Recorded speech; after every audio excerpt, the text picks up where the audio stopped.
کیا ہمارے لوگوں کے پاس، کیا آج تک ہم نے اس کو انڈسٹری کے طور پہ لیا ہے سر؟ نہیں لیا. آپ بالکل درست کہہ رہے ہیں اور آپ نے ٹھیک نشاندہی کی ہے مسئلے کی. دیکھیے پرابلم کیا ہے. انفراسٹرکچر کا ذکر ہو گیا. انفراسٹرکچر میں کیا ہے؟ راستوں کا بھی ذکر ہو گیا, ہوٹلز, رہائش گاہیں, ہے نا, صفائی خاص طور پہ بڑا امپورٹنٹ. صفائی, کھانے پینے کی چیزیں, تربیت یافتہ لوگ, گائیڈ آپ کے. اور سر اس میں لوگ پوچھتے نہیں ہوتے کہ یار یہ کیا فیملی ڈیسٹینیشن ہے یا فیملی کے بغیر جا سکتے ہیں؟ یہ بھی تو ایک بڑا امپورٹنٹ فیکٹر ہے سر. جی بالکل. اس کے علاوہ دیکھیں جب سیاح آتا ہے تو وہ سووینئر تلاش کرتا ہے. آپ کے پاس سووینئر نہیں ہوتے. آپ مری چلے جائیں, کیا سووینئر لے کے آئیں گے آپ؟ مری کی کوئی خاص چیز. آپ گلگت بلتستان چلے جائیں, آپ اسکردو چلے جائیں, آپ کو کوئی چیز لوکل ملتی ہے؟ آپ سیون شریف میں چلے جائیں, رقص درویش کے مجسمے آپ کو ترکی میں جگہ جگہ ملتے ہیں, وہاں بھی ایک رقص ہوتا ہے اور وہ زیادہ کلرفل رقص ہے. کوئی آپ کو اس کا سووینئر ملتا ہے؟ آپ کو کوئی سووینئر نہیں ملتا. یہ دیکھیں آپ کے پاس قدرتی مناظر ہیں, مہم جوئی کی جگہ ہیں, پرانی تہذیبیں ہیں جیسے آپ کہہ رہے تھے, تاریخی مقامات ہیں. اچھا پھر سب سے بڑی بات جو ہم نے ذکر نہیں کی, مذہبی سیاحت کے درجنوں مقامات ہیں آپ کے پاس. اور اگر آپ اس کو مارکیٹ کریں, شو کیس کریں, تو پوری دنیا نا آپ کی طرف اٹھ کے چلی. بدھ مت کے مقامات ہیں, سکھ مت کے مقامات ہیں, ہندو مت کے مقامات ہیں, اور ہندو مت کے ایسے ایسے مقامات ہیں. جیسے کراچی میں آرام باغ ہے, دراصل یہ رام باغ تھا. اور رام باغ کیا تھا؟ رام جی جب مار کھا کے آئے اس سے, جو ان کا دشمن تھا, تو کہتے ہیں اڑتے ہوئے آئے اور یہاں انہوں نے ٹھیکی لی. ٹھیک ہو گیا. قلعہ کٹاس بھی ہے اور باقی بھی ہیں. ٹھیک پوائنٹ آ گیا سر آپ کا. اس کو کیوں نہیں مارکیٹ کرتے؟ کیوں نہیں آغا صاحب, ہم صحیح طرح سے مارکیٹ ہی کر سکے اپنے اس پوٹینشیل کو. ابھی ہم نے دیکھا ایک ٹرینڈ چلا جو مجھے بھی بہت اچھا لگتا ہے, آپ کو بھی یقیناً, جو پاکستان کے کھانوں کے حوالے سے ہے. یوٹیوبرز ہمارے جو ہیں وہ اپنے بائکس پہ جا کے بڑے زبردست پاکستان کے امیجز دکھاتے ہیں. اس کاوش نے کس حد تک ٹورزم اور پاکستان کے سافٹ امیج کو بہتر کرنے میں مدد دی؟ اور میں دیکھ رہا تھا انٹرنیشنل یوٹیوبرز جو ہیں وہ بھی پاکستان میں کافی حد تک آئے ہیں. یور ٹیک سر. بھائی جان میری بالکل ٹیک اس سے اور ہوگا. آپ لیں یہ فوڈی میں نے لکھا ہوا ہے, فوڈی لکھا ہوا ہے. ایک تو فوڈی نے بہت نقصان پہنچایا پاکستان کی ٹورزم کو. دوسری بات یہ ہے کہ آپ جب بلاتے ہیں لوگوں کو, آپ کے پاس کیپیسٹی ہے, آپ کے پاس رومز ہیں. پاکستان کے تمام جتنے بھی ہوٹلز ہیں ان کو کولیکٹ کر لیں, ان کے 5 سٹار ہوٹلز کو تمام کے کمرے بھی آپ کولیکٹ کر لیں, تو ان کی تعداد میرے خیال میں 4000 سے زیادہ نہیں ہے. آغا صاحب بھی ایڈوائزر بھی رہے ہیں جی, یہ بھی بتا دیں اپنے ناظرین. جی میں کنسلٹنٹ ہوں گورنمنٹ آف پاکستان کا 97 سے لے کے 2000 تک. گڈ. تو میری جہاں تک سووینئر کی بات کی ہے, فاروق عادل صاحب نے بہت ہی خوبصورت اور دردناک بات کی ہے. پاکستان میں سووینئر پاکستان کی جگہوں کے میڈ ان چائنا کے ملتے ہیں. تو وہ سووینئرز کیا ہوتے تھے؟ سووینئرز ہوتے تھے آپ خریدتے تھے کوئی چیز تو اس کے پیسے امیجیٹلی اس لوکل اکانومی میں جاتے تھے. وہ جو بچے یا عورتیں بناتی تھی سووینئر, ان کی آپ ان کو کیپیسٹی بلڈنگ کرتے تھے, ان کو آپ ان کو یعنی کہ ان کی سسٹینیبلٹی اور لائیولیہوڈ پیدا کرتے تھے. وہ میڈ ان چائنا کے مل رہے ہیں. سوری میں آپ کا 1 منٹ فالتو لے لوں گا اگر آپ مجھے اجازت دیں. میں پورے اس میں آنا چاہتا ہوں. یہ تو پھر پروڈیوسر صاحب سے. اچھا چلیں, میں کہتا ہوں دیکھیں روم کی بات ہو گئی, ریڈیکلائزیشن آپ کی ایسی ہوئی, آپ نے ابھی بات کی اپنا اس کی اپنا اوپننیس کی, نہیں مذہبی ٹورزم کی.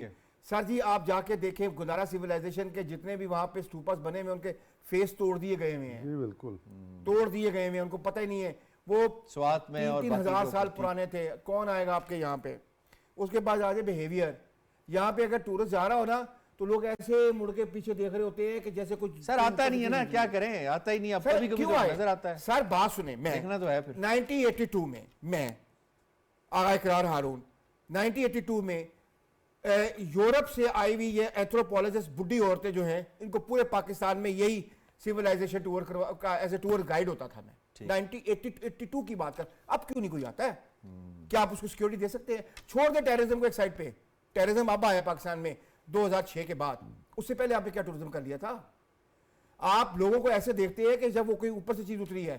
جب تک آپ نے آپ کی ریڈیکلائزیشن سوسائٹی کے اندر بھی آپ کہہ رہے ہیں نہیں آ کافی سکتی ضرورت ہے. ٹھیک نہیں ہے آئے گا ٹورسٹ. میں آپ کو صاف بتا ٹھیک دوں ہے. جتنی مرضی کہانی آپ ڈال لیں. ٹھیک ہو گیا. نوشاد صاحب کرٹیکل تو ہم بہت ہو گئے ہیں سر, کوئی اچھی سی باتیں بھی کر لیتے ہیں ذرا. یہ بتائیں کہ ٹورزم انڈسٹری میں کتنا پوٹینشیل ہے. ابھی ریسنٹ پاسٹ کے اندر ہم نے اس سے کچھ بہتری آئی ہے, جیسے ہی پاکستان کے اندر سیکیورٹی کے حالات بہتر ہوئے ہیں تو اس کے بعد کافی رش تو ہوا ہے. جیسے ہماری ویزا پالیسی کے اندر بھی آن لائن ویزا کی جو سہولت آئی ہے اس سے کوئی فرق پڑا تھا سر؟ دیکھیے یاسر, یہ بات درست ہے کہ کچھ بہتری تو یقیناً آئی ہے, لیکن اگر آپ مجھ سے پوٹینشیل کی بات کریں تو پاکستان کے اندر اگر کوئی بھی کام نہ ہو, صرف ٹورزم ہو, تو یہ پاکستان پورے کا نظام سنبھالا جا سکتا ہے. بالکل پاکستان کو بالکل. کسی اور چیز کی ضرورت نہیں ہے. پرابلم صرف یہ ہے, یہ جو آغا صاحب بات کر رہے ہیں نا, یہ بڑی بنیادی بات ہے. ہمارے ہاں شدت پسندی جو ہے نا, اس نے ہمیں بہت پیچھے دھکیل دیا ہے. یہ جو ریڈیکلائزیشن تھی, اس نے ہمیں کہیں کا نہیں چھوڑا. دیکھیں دنیا بھر میں آپ کہیں بھی چلے جائیں, کہیں پر بھی کسی جگہ بھی چلے جائیں, آپ ایون بھارت کے اندر چلے جائیں, وہاں پہ بہت آپ کو فنڈامنٹلزم ملے گا, لیکن کبھی آپ کو کسی ٹورسٹ کو ہاتھ لگانے یا کسی کے قریب جانے کی اجازت نہیں دی جائے گی. اسٹیٹ جو ہے وہ لا اینڈ آرڈر کو اس طرح سے مینٹین کرتی ہے کہ جو آپ کا ٹورسٹ ہے اس کی طرف کوئی آنکھ اٹھا کے نہیں دیکھ سکتا. یہ وہ ایلیمنٹ ہے جو اگر آپ پیدا کریں گے تو آپ سیاحت کی انڈسٹری کو انڈسٹری کا درجہ دے کے, باقی یہ چھوٹی غیر کہتے ہیں نا امپورٹنٹ نہیں ہے, سڑکیں بھی بن جائیں گی, آپ کے ہاں انفراسٹرکچر بھی بچ جائے گا, سارا کچھ ہو جائے گا, یہ سب کچھ ہو سکتا. جب تک آپ اپنی سوچ نہیں بدلیں گے, ایسا نہیں کہ مہمان نوازی نہیں ہے ان علاقوں کے لوگوں کی, یہ بہت مہمان نواز ہے پاکستانی, لیکن ہمارے ہاں کچھ طبقے ایسے ہیں جو اوور کم کرتے ہیں اس پورے کے پورے پاکستان کے نظام کو, جس کی وجہ سے آپ کے ہاں جو ہے نا یہ ٹورزم ڈیولپ نہیں ہو پا رہا. حالانکہ آپ میں بتاؤں, یہ تو ایک مذہبی اس کی بات کریں ٹورزم کی, اب تو یہاں پہ میڈیکل ٹورزم شروع ہو چکا, پتہ نہیں کس لیول کی, اور مارکیٹنگ کے بہت پوٹینشیل ہے. آپ کہہ رہے ہیں بالکل صحیح ہے, اسے میٹیریلائز کرنے کی ضرورت ہے. شجاعت صاحب بتائیے گا سر, حالات کیسے ٹھیک کریں, بہتر کیسے کریں؟ پوٹینشیل بہت ہے, چیزیں ساری ہمارے پاس موجود ہیں, لیکن اس سے ہم فائدہ نہیں اٹھا پا رہے, پیسے ہی نہیں آتے سر.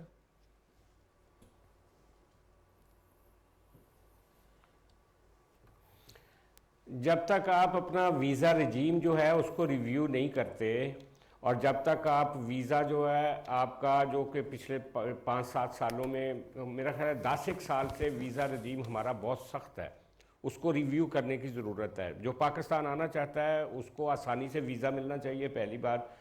دوسری بات یہ ہے کہ یہاں پہ فول پروف سیکیورٹی ہونی چاہیے.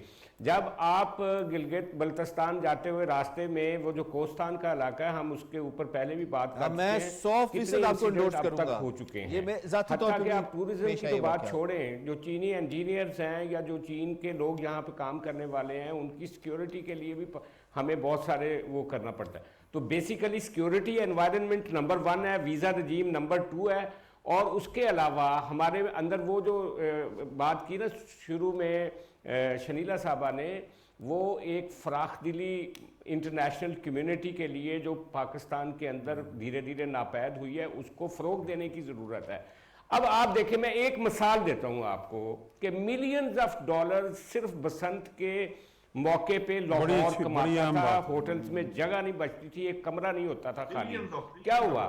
ایک دھاتی ڈور کی ہم اس کی پیداوار نہیں روک سکے, وہ جو قاتل ساری دنیا میں پتنگ اڑائی جاتی ہے, لیکن پاکستان میں لاہور میں ہم اس کو ایک چیز کو کنٹرول نہیں کر سکے, ہم نے اپنا ملینز آف ڈالرز کا نقصان کر لیا. تو بیسیکلی ایک تو اسٹیٹ کو کھلا پن اپنا دکھانا پڑے گا, لبرلائز کرنا پڑے گا اپنے آپ کو ہمیں بھی, اور دنیا کے لیے اپنے دروازے کھولنے پڑیں گے. اتنا پوٹینشیل ہے, میں کہتا ہوں ایک ہڈن خزانہ ہے. یہ ٹھیک بات کی ہے نشاد صاحب نے, ایک اتنا ایزی پیسہ, اتنا ایزی ڈالر پاکستان کما سکتا ہے ٹورزم کے لیے, جو اور کسی طریقے سے نہیں کمایا جا سکتا. ٹھیک پوائنٹ آ گیا. طاہر نہیں, ملک صاحب سر, ڈاکٹر صاحب جلدی سے ایڈ کر لیں.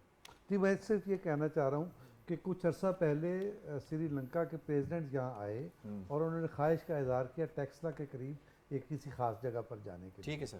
تو وہاں ہم نے معذرت کی کہ سیکیورٹی نہیں دے سکے.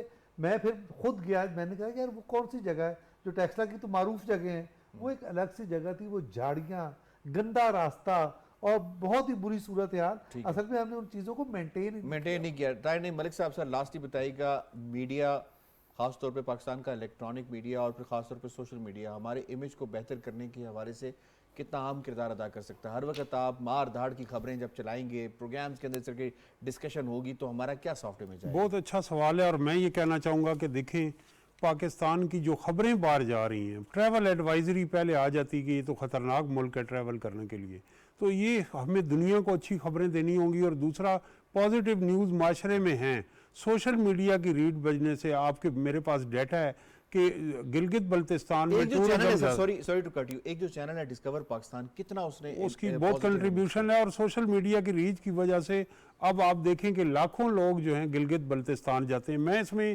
3 پوائنٹ کوئکلی یہ کہنا چاہتا ہوں کہ آپ 1 منٹ کے لیے بھول جائیں کہ جو باہر کا ٹورسٹ ہے, آپ کی اپنی آبادی میں 4 سے 5 کروڑ لوگ مڈل کلاس ہیں جو روز کے 10-20 ہزار روپے لگا سکتے ہیں, اور ان کے لیے آپ کو وہ چیزیں کئی نئے ٹورسٹ اسپاٹ ڈیولپ کرنے پڑیں گے, ٹورسٹ پولیس بنانی پڑے گی, فیسیلیٹیشن خواتین کے لیے ٹوائلٹ کا اور واش کارنرز کا, اور معذوروں کے لیے وہ جو فیسیلیٹیز ہیں ان کی بڑی ضرورت ہے.